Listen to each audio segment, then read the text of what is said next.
महाराष्ट्रातील सर्व सन्माननीय अभियोक्ते, पोलीस तपासी अधिकारी आणि वकील बंधू आणि भगिनींनो नमस्कार. मी सी.वाय. पाटील, अतिरिक्त सरकारी अभियोक्ता पनवेल. मित्रांनो, आजचा आपला विषय आहे पंचनामा याचा भाग 1. आज आपण पाहणार आहोत, की पोलीस तपासाचा उद्देश हा काय असतो? पंचनामा म्हणजे नेमकं काय? कायद्यात पंचनाम्याचा उल्लेख कुठे देण्यात आलेला आहे?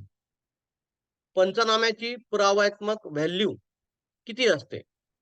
आणि पंच कोण असावे? आणि पंचनामा हा कसा असावा?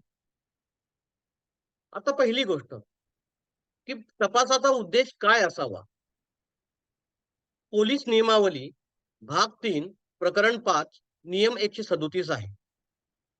यात पोलीस नियमावलीत असं म्हटलंय, की तपास निपक्षपाती व स्थानिक असावा. पोलीस चौकशी ही नेहमी निपक्षपाती असले पाहिजे. सत्य शोधण्यासाठी सर्व ते प्रयत्न करणे हे पोलिसांचे कर्तव्य आहे. खरी वस्तुस्थिती शोधून काढून खऱ्या गुन्हेगारास अटक करणे हा तपासी अंमलदार यांचा उद्देश असला पाहिजे. आरोपी व्यक्तीच्या वतीने सादर केलेला पुरावाही त्यांनी काळजीपूर्वक विचारात घेतला पाहिजे. ही गोष्ट आपण लक्षात ठेवा.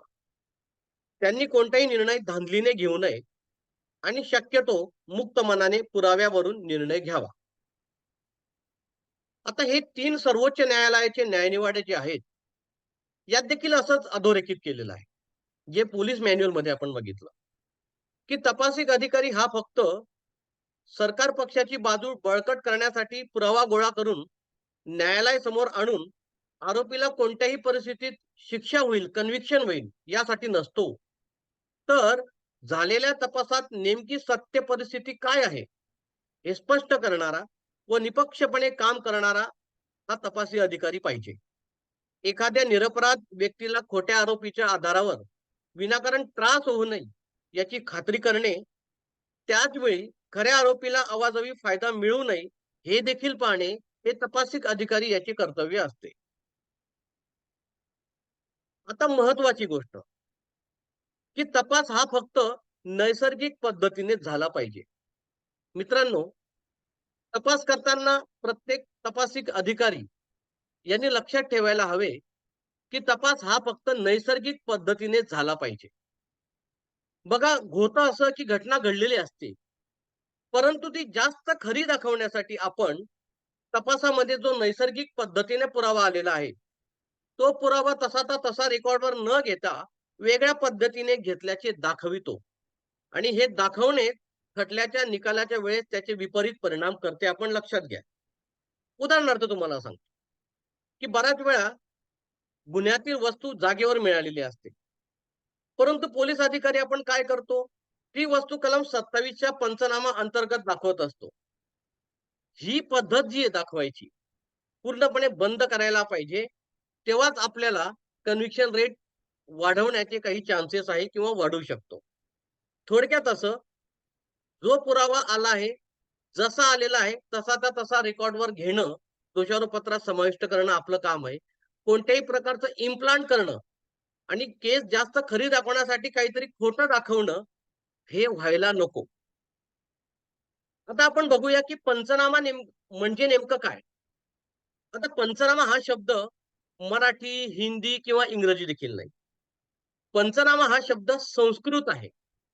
पंच म्हणजे 2 किंवा 2पेक्षा जास्त असे लायक व्यक्ती आणि नामा म्हणजे ते लिहून ठेवलेले आहे, म्हणजे तो नामा. असा पंचनामा हा शब्द तयार झालेला आहे. कायद्यात पंचनामा याचा उल्लेख कुठे देण्यात आलेला आहे पाहूया. आता हे पोलीस मॅन्युअल भाग 3 नियम 177 पंचनाम्याबद्दल म्हटलेलं आहे. एक, ज्याला पंचनामा म्हणतात, तो कायद्यानुसार फक्त खालील बाबतीत करणे आवश्यक आहे. हे तुमचं पोलिसांचं पोलीस मॅन्युअल म्हणतं. कोणत्या बाबतीत? कलम 100 प्रमाणे जेव्हा आपण सर्च वॉरंट घेतो आणि जागेची झडती घेतो, त्यावेळेस 2 लोकांसमक्ष होणं ते अपेक्षित आहे कायद्यानुसार. आणि दुसरं 174 मधली जी एडी आहे, सीआरपीसी 174 अकस्मात मृत्यूचा तपास, त्यावेळी फक्त पंचनामा करणं अपेक्षित आहे. ह्या नियमावलीत असं म्हटलंय, ह्या नियमात, की इतर बाबतीत हे वरचे 2 सोडून पंचनामा करणे पोलीस अधिकारी यांच्यावर कायद्याने बंधनकारक नाही. सीआरपीसी किंवा इतर कोणत्याही कायद्यात कुठेही पंचनामा हा शब्दच दिलेला नाही. परंतु पंचनामा याचा उल्लेख हा सर्वोच्च आणि उच्च न्यायालयाच्या विविध न्यायनिवाड्यात मात्र आढळतो. आता हे सर्वोच्च न्यायालयाचा न्यायनिवाड आहे. State of NCT Delhi versus Sunil. यात असं म्हटलंय सर्वोच्च न्यायालयाने की पोलिसांना बंधनकारक पंचनामा करणं तेव्हाच आहे जेव्हा ते सर्च वॉरंटने 100 खालचा पंचनामा करतात. तो 2 लोकांसमक्ष करायला पाहिजे आणि 174 ची जी एडी आहे तेव्हाच फक्त पंचनामा करणं अपेक्षित आहे. बाकी वेळेस पंचनामा करायची गरज नाही. 27 कलम 27 चा पंचनामा देखील करायची गरज नाही असं या न्यायनिवाड्यात म्हटलेलं आहे. आता पंचनाम्याची एव्हिडेन्शियरी व्हॅल्यू किती? आता पुन्हा आपण जर पोलीस नियमावली भाग 3 नियम 177 बघितला, त्यात असं नमूद केलंय की व्यवहारदृष्ट्या पोलीस अधिकारी आपल्या तपासाला पुष्टी मिळण्याकरता पंचनामा करतात. अशा प्रकरणांमध्ये पंचनाम्याला पुराव्यात्मक मूल्य नाही, शून्य आहे. पण पंच व तपासी अंमलदार यांनी काय निरीक्षण केले याबाबत केवळ यादी मेमोरंडम म्हणून पंचनामा असतो. पंचनामा हा फक्त पंच व पोलीस अधिकारी यांच्या तोंडी पुरावा यात पुष्टी मिळावी म्हणून पुरावा कायदा कलम 157 साठी उपयोगी आहे किंवा त्यांनी निरीक्षण केलेल्या गोष्टींच्या स्मरण म्हणून रिफ्रेशिंग मेमरी ज्याला म्हणतात कलम 159 एव्हिडन्स ऍक्टची त्यासाठी फक्त पंचनाम्याचा उपयोग असतो. आता पोलीस नियमावली भाग 3 नियम 177 चा 2 ते 6 यात पंच कोण असावेत आणि पंचनामा कसा असावा या बाबतीत डिस्कस केलेला आहे. यात असं नमूद केलंय की पंच हे वयाने प्रौढ, हुशार, साक्षर, प्रतिष्ठित, निपक्षपाती, मागील काळात हरकत घेण्यासारख्या गोष्टी न केलेले, पैशांमुळे प्रभावित न होणारे, व्यंग अगर किळसवाण्या रोगापासून मुक्त असलेले, तसेच पोलीस अधिकारी यांनी निवडलेले असावे. तक्रारदार अथवा हितसंबंध असलेल्या इतर इस्माने निवडलेले नसावेत. स्त्रीचा जेव्हा संबंध असेल अशा वेळी स्त्री पंच म्हणून बोलवावा. पंचनाम्याचा सुरुवातीपासून शेवटपर्यंत पंच समक्ष हजर असले पाहिजे. पंचांना पंचनामा सुरू करण्यापूर्वी बोलावून त्यांना कशाचे निरीक्षण करावयाचे आहे त्याबाबत सूचना द्याव्यात व त्यानंतर पुरावा द्यावा लागणार आहे असं देखील त्यांना तुम्हाला सांगावं लागेल. म्हणजे हा नियम असं म्हणतो की पंच हे अशा प्रकारचे असावेत. पंच हे नेहमी एकच पंच आपण 5, 50, 100 केसेस मध्ये वापरतो तसे नसावेत.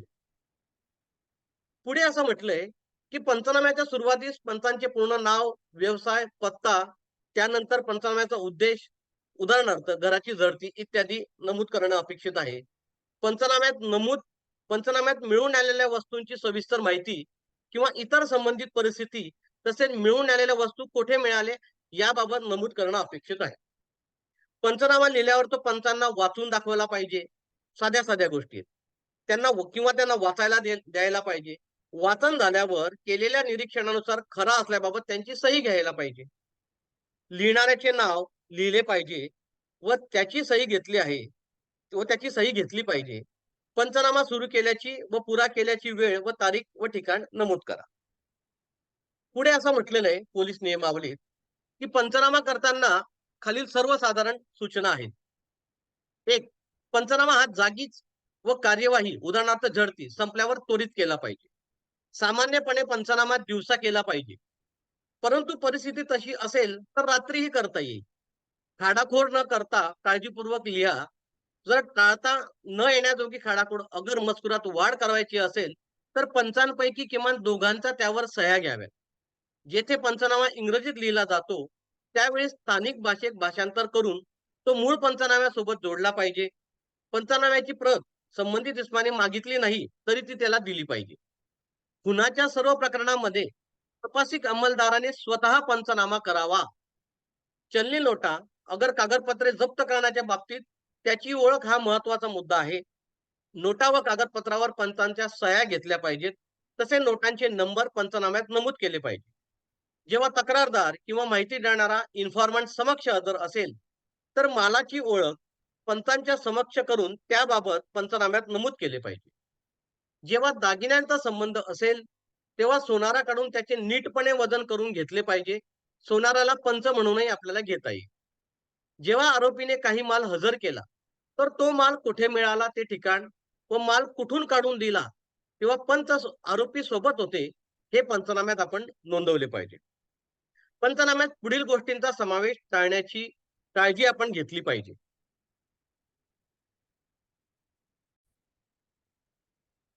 पुरावा कायदा कलम 27 प्रमाणे घेतलेला जबाब सोडून आरोपीचा इतर कोणताही जबाब पंचनाम्यात नमूद करू नये. इतर इसमांच्या बाबतीत संबंधित वर्तन, उदाहरणार्थ एखादा इसम आपली वस्तू ओळखून ती आपली असल्याचे सांगत असेल, तर असा जबाब सोडून इतर जबाब पंचनाम्यात नमूद करू नये. आरोपीने पंचांच्या समोर जबाब दिला असेल, तर त्याचा उल्लेख पंचनाम्यात केला पाहिजे. पंचनाम्याचा काही भाग खोटा आढळून आला, तर त्याची किंमत खूपच कमी होते, हे कृपया पोलीस अधिकाऱ्यांनी लक्षात ठेवावे. दंड प्रक्रिया संहिता कलम 174 खालील पंच अगर तपासी अंमलदारांचे मत ओपिनियन याच्यासाठी पुढे नियम 212 दिलेला आहे. सोडून इतर बाबतीत त्यांनी मत नमूद करू नये. आता पुढे दिलेलं आहे, की काही ठराविक कर्तव्यामध्ये होमगार्ड हे पोलीस संघटनेचा भाग असतात. त्यामुळे पोलीस अधिकारी यांनी होमगार्ड यांना पंच म्हणून साक्षीदार घेऊ नये. ट्रॅप प्रकरणात आरोपीजवळ बोगस गिराईक जात असल्याने प्रत्येक वेळी नवीन पंचनामा केला पाहिजे. पंच स्वतः किंवा पंचनाम्याकरता बोलवलेला इतर कोणताही साक्षर मनुष्य पंचनामा लिहू शकतात. जेव्हा पंच निरक्षर असतील, तेव्हा पंचनामा करणारा पोलीस अधिकारी किंवा त्यांचे कनिष्ठ पंचनामा लिहू शकतात. पंचांनी काय पाहिले अथवा निरीक्षण केले याबाबत त्यांनी स्वतः हकीकत कथन केली पाहिजे. जेव्हा पोलीस अधिकारी नेहमीची फिरती करत असतील व त्यावेळी कोणी इसम मुंबई मद्य निषेध कायद्याखाली गुन्हा करताना आढळला, तर अशा वेळी आरोपीला अटक करण्यापूर्वी पंच घेणे अगर पंचनामा लिहिलेला असणे अपेक्षित नाही. रात्री 12 वाजता जर आरोपी मिळाला, तर तिथे आपल्याला पंच घ्यायची गरज नाही. परंतु जेव्हा तसे करणे शक्य असेल, तेव्हाच पंच घ्यावे.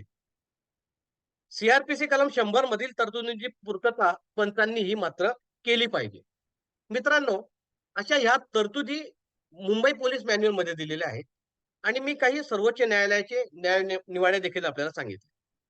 आता पंचनामा भाग दुसऱ्या भागात आपण कलम 27 चा पंचनाम्याबद्दल चर्चा करणार आहोत आणि त्यात काय काय तरतुदी आहेत, काय काय सर्वोच्च आणि उच्च न्यायालयाचे न्यायनिवाडे आहेत, ते देखील पाहणार आहोत. नमस्कार. जय हिंद.